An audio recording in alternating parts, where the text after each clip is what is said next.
So now another question is, if you were to wake up in the morning and I guess the food security or insecurity problem was solved, what do you think they would have had to have done overnight to fix that problem? That's a really good question. Thanks.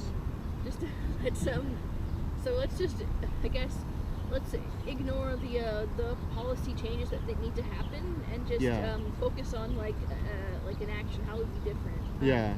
I think that to permanently or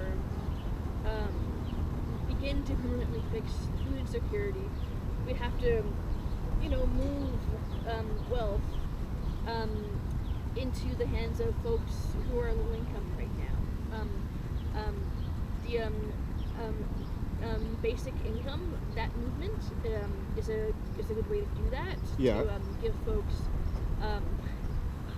more of an income regardless of whether they're an OW or ODSP, and Yeah. that is much more money than those two programs. Yeah. I think also that subsidies need to be made for farmers. Like, for example, in Brazil, food is considered a human right. Like, food is a right. Everyone has the right to access food. Okay. So, in Canada, having a national food policy similar to that would be help us up in the right direction as well. Yeah. To allow people to have access to fresh food for a low cost would involve the government subsidizing farmers so that they can make a living too, while still allowing people to have food for a low cost. Yeah, it's actually a good idea.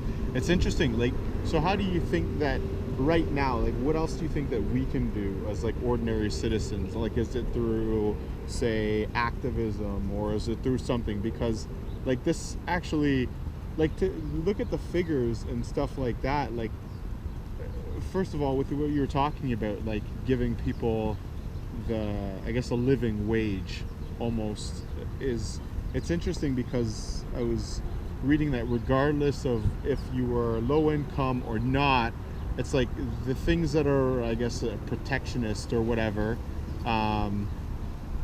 kick in after you're 65. It reduces your chances of being food insecure by half. So I found that interesting.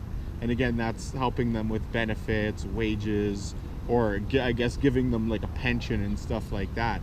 And it affects like what, like over 4 million Canadians and like 1.15 million kids.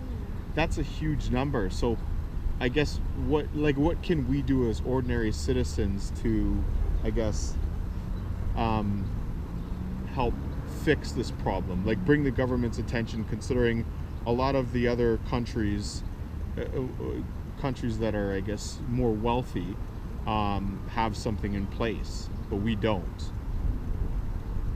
I think if you're an ordinary person like ourselves are, Yeah. it's you can do a few things. Like, definitely it involves advocacy and even activism too. Yeah. Things like showing up for initiatives that are trying to promote a basic income. Okay. Or showing up to support any kind of initiatives that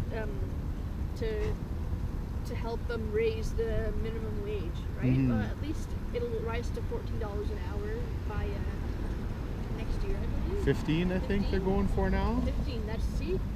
So change can happen slowly. Yeah.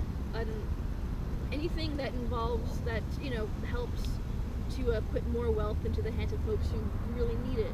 Yeah. Would be a step in the right direction. Okay. Well, I'd like to thank Al. Thank you, Al, for meeting with us and giving us a little brief kind of glimpse into what is food security. I really appreciate it, and thank you again. Thank you for having me. Alrighty.